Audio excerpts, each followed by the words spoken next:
Bismillahirrahmanirrahim. Alhamdulillah wassalatu wassalamu ala Rasulillah Sayyidina Muhammad wa ala alihi wa ashabihi wa man wala.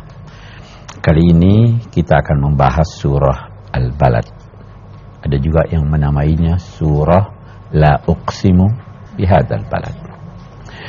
Surah kita ini merupakan surah yang ke-34 yang diterima oleh Nabi. Dia berbicara pada awalnya tentang kemuliaan kota Mekah. Allah berfirman, La uqsimu bihadzal balad. Kata la berarti tidak. Kata la ini Anda bisa membacanya dan memahaminya sebagai menafikan sesuatu yang sebelumnya. Itu kaum musyrik tidak percaya hari kemudian. Itu kaum musyrik tidak menghormati kota Mekah. La, tidak seperti itu seharusnya mereka lakukan. Mereka tidak percaya hari kiamat. Tidak, bukan seperti itu keyakinan yang benar. Itu baru Allah uqsimu biyaumil qiyamah. Saya bersumpah dan hari kiamat. Bisa juga la uqsimu berarti saya tidak sumpah. Bisa juga la dinamai silah. Silah itu sisipan untuk mengukuhkan makna. Jadi la uqsimu artinya saya bersumpah dengan negeri ini. Kalau saya tidak bersumpah, itu juga mengandung penekanan. Saya tidak perlu menasehati Anda untuk hormat pada orang tua Anda. Apa maknanya itu?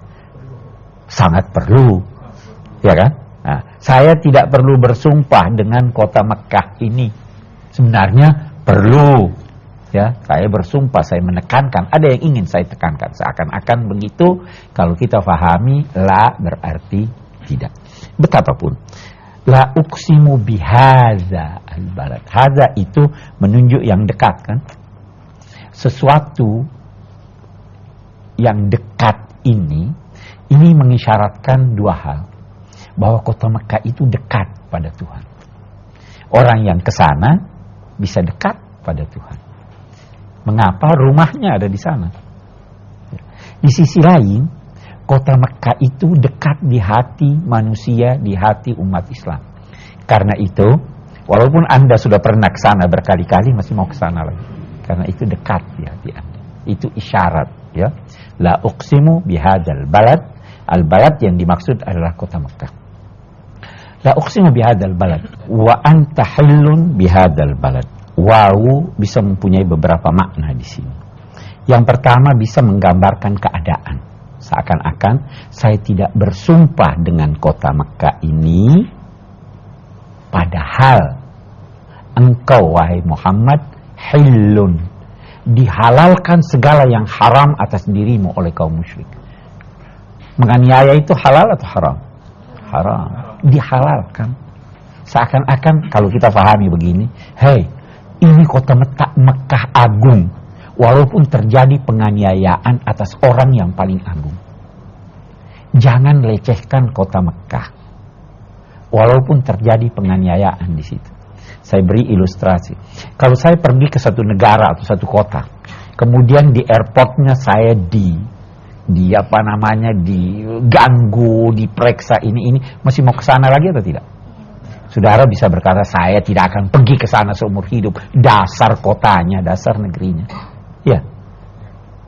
Kalau Mekah jangan katakan begitu. Walaupun Anda teraniaya di sana, dia masih tetap agung karena di sana ada rumah Allah. Ya toh? Jangankan Anda, Nabi Muhammad pun yang teraniaya, itu tidak mengurangi kedudukan besar dan keagungan kota Mekah. Itu makna yang pertama. Hillun, tadi ini halal, ya, lawan dari haram. Hillun juga berarti halal dalam arti engkau boleh melakukan apa saja di kota itu. Memang ada satu masa di mana Allah, kota Mekah itu di Ka'bah itu, di daerah haram itu tidak boleh terjadi pembunuhan. Tidak boleh terjadi penganiayaan. Tapi ada satu masa di mana Allah mengizinkan Nabi Muhammad untuk melakukan pembunuhan di sana kalau dia mau. Wa anta hillun bihadzal balad. Oke. Kita masih ada pendapat lain, saya tidak ingin kemukakan. Wa walidin wa ma walad. Dan demi ayah dan apa yang dianakkannya. Maksudnya yang ayah dan anaknya. Siapa yang dimaksud ayah dan anaknya ini? Ada yang berkata Adam dan anak cucunya. Ada yang berkata Nabi Ibrahim dan anaknya Ismail. Ada kaitannya, Mekah itu Ummul Qura, induknya, sumbernya, tempat yang paling mulia di seluruh negeri. Sumber dari ajaran. Adam sumber manusia. Ibrahim juga begitu. Ibrahim yang membangun kembali fondasi Ka'bah. Anaknya Ismail membantunya. Nah, tetapi ada yang berkata kita tidak perlu menentukan orang. Walid semua orang, semua ayah. Anak semua anak. Allah bersumpah demi bapak dan anaknya. Bapak itu kan senang pada anaknya. Bapak itu mau membela anaknya. Bapak itu ingin anaknya lebih baik dari dia. Iya. Tapi kenapa tidak disebut ibu? Kenapa dia tidak berkata demi ibu dan anaknya? Karena yang membawa nama keturunan itu ayah. Itu satu. Dan yang kedua, yang menentukan jenis kelamin anak itu bapak, bukan ibu. Bapak kan mengandung kromosom X, Y. Ya. Ibu XX. Kalau bertemu Y dengan X jadi laki-laki. Kalau bertemu X dengan X jadi perempuan. Jadi yang menentukan itu ibu atau bapak? Kalau begitu wajar dia katakan wa walidin wa ma walad. Nanti di ayat lain ada dia sebut ibu. Oke, jadi jangan kecil hati di sini. Ayahsabul insanu an la yaqdira alaihi ahad. Apakah manusia menduga bahwa tidak ada sesuatu yang bisa menguasai dia? Kamu duga kamu kuasa. Ayahsabul insanu alla yaqdira alaihi ahad.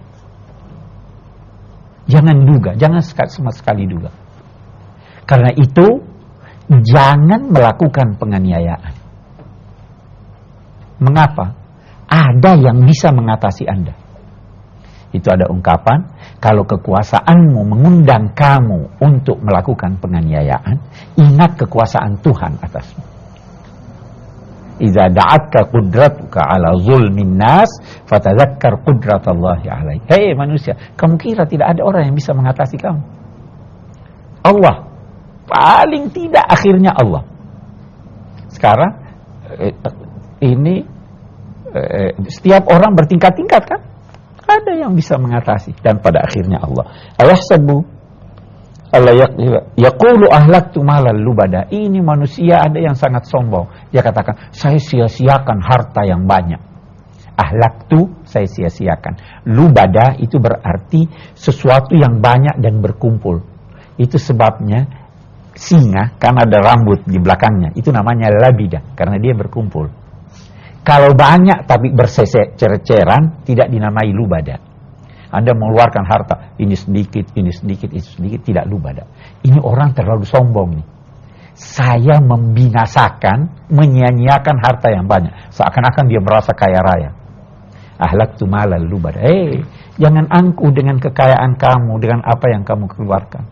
Itu semua Tuhan tahu. Alam naj'al lahu 'ainain wa lisanan wa syafatain. Bukankah Allah sudah memberikan kepadanya 2 mata sehingga dia dapat melihat? Kira-kira yang memberi mata itu tidak mempunyai penglihatan? Yang memberi duit Anda kira-kira tidak punya duit? Atau lebih banyak duitnya dari Anda? Hei manusia, siapa yang memberi kamu 2 mata? 2 lagi yang diberikan, bukan cuma 1. Kamu kira yang memberi mata kamu itu tidak melihat? Alam naj'al lahu 'ainain wa lisanan wa syafatain. Kami beri dia lidah, kami beri dia 2 bibir supaya dia bisa berbicara. Kalau tidak punya bibir, tidak bisa bilang bibir. Ya kan?